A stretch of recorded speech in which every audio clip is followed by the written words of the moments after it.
আসসালামু আলাইকুম, সবাইকে স্বাগতম আজকের টিপস এন্ড ট্রিক্সে। আজকের টিপস এন্ড ট্রিক্সে আমরা কিছু জটিল সমস্যার সহজ সমাধান সম্পর্কে জানব। তো চলুন শুরু করা যাক আজকের টিপস এন্ড ট্রিক্স। আনারস দ্রুত পাকানোর জন্য আনারসের কাণ্ডটি কেটে নিয়ে আনারসটি উল্টে রাখতে হবে। গরম পুডিং কেক কাটার জন্য ছুরিটি গরম পানিতে ধুয়ে নিতে হবে। ফুটন্ত তরল উতলে উঠলে কাঠের চামচ ব্যবহার করতে হবে। ডালিমের দানা সহজে ছাড়ানোর জন্য উপরের অংশটি ফেলে দিয়ে ডালিমটি আড়াআড়ি 2 বার কেটে উল্টে পাত্রে রাখতে হবে।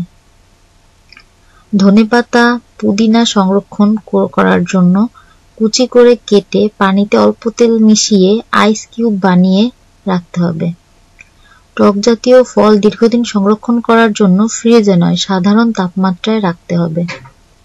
ব্লেন্ডার পরিষ্কার করার জন্য ব্লেন্ডারে পানি এবং ডিশ ওয়াশার মিশিয়ে ব্লেন্ডার অন করে দিতে হবে।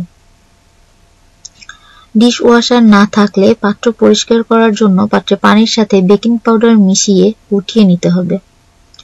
স্যুপ ঝোলে লবণ বেশি হলে দূর করার জন্য একটি খোসা ছাড়ানো আলু ছেড়ে দিয়ে কিছুক্ষণ রেখে দিলে স্যুপ ঝোলে লবণ কমে যাবে।